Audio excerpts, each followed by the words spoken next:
윤 대통령이 노조를 때리면서 본인의 지지율을 끌어올리려고 맞아요. 하고 있잖아요. 최근에 양대 노조에 회계장부를 제출하라 이런 요구를 했습니다. 그런데 따지고 보면 정부가 이런 요구를 할 근거가 없단 말이에요. 지금 우원식 의원님이 아니었으면 이거 노조 때리기 그냥 넘어갔을 뻔했거든요. 이 부분 좀 한 번 더 설명을 좀 해주세요. 제가 요거는 아주 총기 있게 했죠. 작년에 그 화물연대를 윤석열 정부가 공격을 하면서 재미를 많이 봤어요. 그래서 지금 요즘은 이제 건설노조도 이제 막 공격하고 있는데 그러면서 화물연대 하면서 제가 아무리 연말에 가만히 생각해 보니까 그 다음에 노조에 대해서 뭘 공격할까. 돈 쓴 걸 보겠다. 그럴 것 같다. 그런데 이제 사실은 정부가 지원하는, 그러니까 노조에 지원하는, 그러니까 정부 지원금, 그거는 다 공개되는 거거든요. 정부에다가 다 영수증까지 다 해서 내야 되는 거고. 그거 말고 조합원들이 낸 그런 거를 공개하라고 할 수도 있겠구나. 그래서 제가, 우리 입법조사처에다가 그걸 물어봤어요. 정부가 그런 문서 회계장부를 내라고 할 때 그게 내도 되는 거냐, 내야 되는 거냐 물어봤더니 그건 포함되지 않는다. 이미 노조법에 개정을 하면서 그런 것들은 내지 않도록 이미 돼 있고 내지 않을 수 있도록 그러니까 내는 것을 의무화시키지 않도록 법이 만들어져 있어서 안 내도 된다. 그런 거였어요. 그러니까 결산 결과 운영 상황에 재정에 관한 장부와 서류를 꼭 낼 필요 없다. 이런 답변을 딱 갖고 1월 중순에 딱 받아놨는데 2월 20일 날 윤석열 정부가 그걸 내라고 딱 했더라고요. 그걸 받아야 되겠다. 안 내면 과태료를 물리고 뭐 이렇게 하겠다. 처벌하겠다. 그래서 제가 그 다음날 바로 이걸 내놨죠. 안 내도 되는데 의무가 아닌 것을 강제하는 것은 불법이다. 그렇게 해서 제가 얘기하면서 아주 그냥 대대적으로 공격하려고 그러다가 그야말로 정부가 찍쌌죠. 안 되겠구나. 그래서 그 메시지 내신 걸 보고 저도 바로 그걸 받아가지고 우원식 의원님이 등장하는 그 뉴스를 바로 캡처해서 올리면서 저도 메시지를 냈어요. 근거가 없단다. 왜 이러냐 이렇게 메시지를 냈었죠. 근거가 없는 건데. 지금 윤석열 정부가 그러면요. 노조한테 요구할 수 있는 부분이 어디까지라고 보면 될까요? 그거는 운영에 관한 사항. 그게 이제 회계연도에 따라서 노조가 한 번씩 그런 걸 보고하거든요. 그런 거는 내게 돼 있는 것이고. 그리고, 노조법 14조에 보면 이 회계장부는 이 노조원들이 열람할 수 있도록 비치하게 돼 있어요. 그러니까 사무실에 비치해서 와서 열람하는 거. 그건 왜 그러냐면 노조원들이 낸 돈이거든요. 그러니까 정부에다 내는 거는 운영 자료. 그러니까 그 운영 상황 자료는 정부에 내게 돼 있고 이 노조원들이 낸 부분의 회계에 관한 부분들은 사무실에다 비치해서 노조원들이 와서 볼 수 있고 그건 이제 노조 내 민주주의에 관한 문제죠. 그래서 그렇게 하게 돼 있는 거예요. 그러니까 이거는 낼 필요가 없고 그 운영사항은 정부에다 제출하고 그렇게 하게 돼 있는 거죠. 아니 그러면 근거가 없는데 지금 지원을 끊어버리겠다고 협박을 한단 말이에요. 압박을 하고 있잖아요.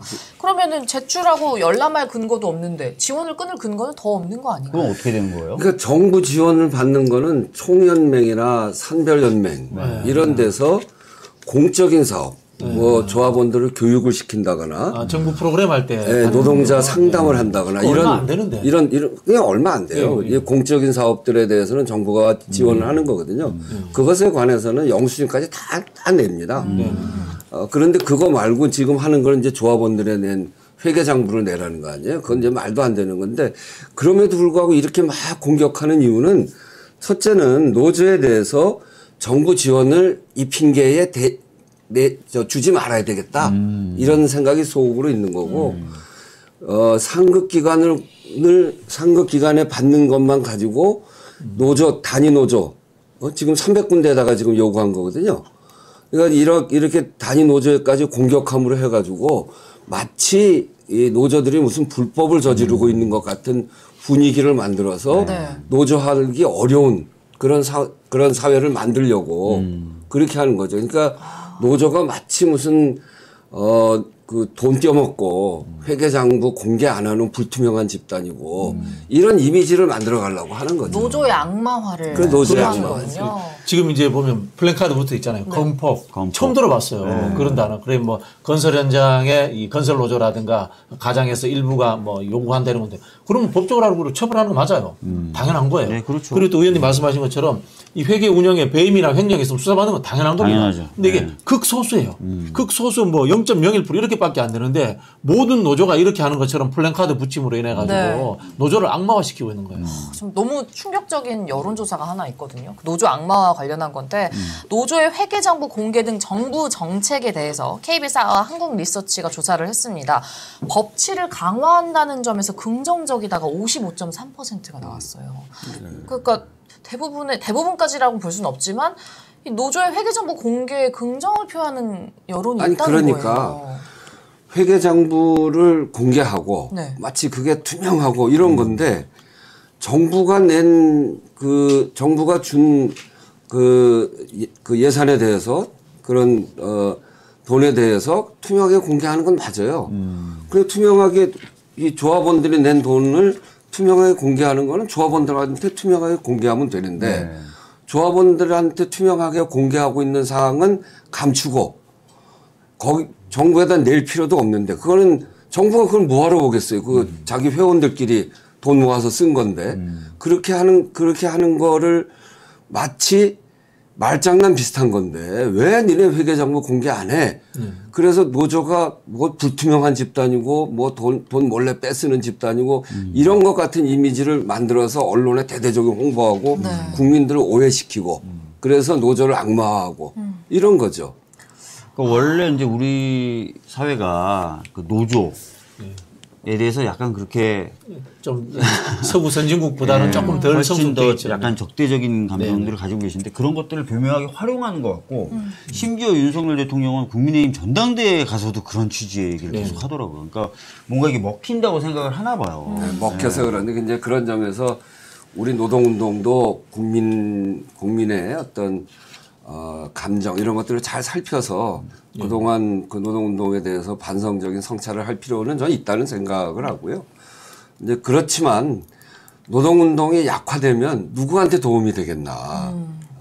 이게 대기업 기득권들은 이 노동운동이 활성화되고 이런 기득권들이 갖고 있는 것들에 대한 문제 제기를 해 나가고 재벌들이 이 노동자의 힘이 약화되면 약화될수록 자기들이 이익이 더 많이 남는 거 아니에요? 그래서 자꾸 악화시키려고 하는 건데 결국 그러면 누구한테 도움이 되겠나?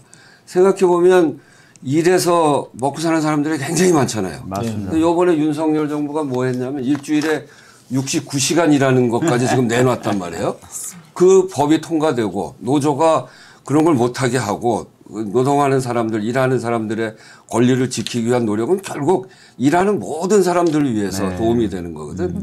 이제 그런 점에서 국민들께서도 이 윤석열 정부가 노조에 대해서 지나친 탄압을 하고 말도 안 되는 것을 교묘하게 국민들을 속여가면서 눈가림해가면서 하는 거에 대해서 좀 더 면밀하게 살펴보실 필요가 있다. 이게 그 히틀러가 썼던 전술이에요. 디바이드 인 룰이라고 분리 통치 전술. 가상의 적을 만드는 거야. 그리고 이제 선동을 하는 겁니다. 선동을 해가지고 인간 내면에 있는 일부의 이제 가학성. 우리 이제 정치에서 인간을 그렇게 해야 돼. 세도메제이스트적 인간형이라고 하거든요. 인간은 누군가를 공격하고 싶은 욕구도 있고, 지배받고 싶은 욕구도 이런 게 있다고 하는 거예요. 그 한 부분을 막 가학성을 불러일으키는 거예요. 그렇게 해서 어떻게 하는 거예요? 유대인들이 독일의 발전을 저해하는 사람들이라고 타겟을 만들어버린 거 아닙니까? 똑같은 짓을 지금 대한민국에서 노조를 대상으로 하고 있는 거예요. 근데 이게 제가 봤을 때 저도 작년부터 이걸 유심히 봤는데 그 전에 화물연대 탄압할 때는 별 생각이 없이 한번 해본 거야. 근데 그 이후에 효과가 있다고 효과도 있고 그다음에 정경련 출신들이 대통령실과 좀 들어가고 이렇게 기획이 되면서 이게 역사적인 전술이라든가 이런 것들을 보면서 계속적으로 저는 이걸 할 것 같아요. 그 제가 놀랐던 게 있는데 오바마 대통령이 퇴임할 때 시카고에서 퇴임 연설을 하는데 퇴임 연설을 하면서 자기가 대통령 하면서 못했던 아쉬운 점 몇 가지를 쭉 얘기해요. 그 중에 하나가 노조 강화였어요. 노조가 충분히 강해지도록 내가 못했다. 이건 되게 아쉬워하더라고요. 그러니까 노조가 강화되면 말씀하신 대로 뭐 협상력이 생기고 그래서 일하는 사람들의 임금이 올라간다든지 복지제도가 더 갖춰준다든지 하는 효과가 있거든요. 그런 걸 노조 강화를 통해서 했어야 되는데 못했다는 취지의 얘기를 쭉 하더라고요. 그런 것도 참고 삼아서 한번 봐보십시오. 네, 지금 너무 우리나라의 현실과 너무 다른 이야기였네요. 훈이 잼빠님이 노조의 회계장부는 까라면서 지들이 쓴 특활비는 왜 공개 안 하냐. 좀 적확하게 지적해 주셨습니다. 돌팅이님도 용산에서 쓴 돈은 왜 투명하게 공개하지 않는지 따져주세요. 라고 또 말씀을 해주셨습니다. 많은 분들이 아마 비슷한 의견을 갖고 계신 것 같습니다. 자, 지금 민서유 200분 넘게 함께 해주고 계시고요. 아직도 박주민 TV에 계신 175분. 빨리 넘어가세요. 이 정도면 이제 구독을 다 하셨을 거라고 믿거든요. 박주민 TV에서 넘어오세요. 넘어가 주세요. 지금 넘어와 주셔야 됩니다. 민서유로 찾아와 주시고요.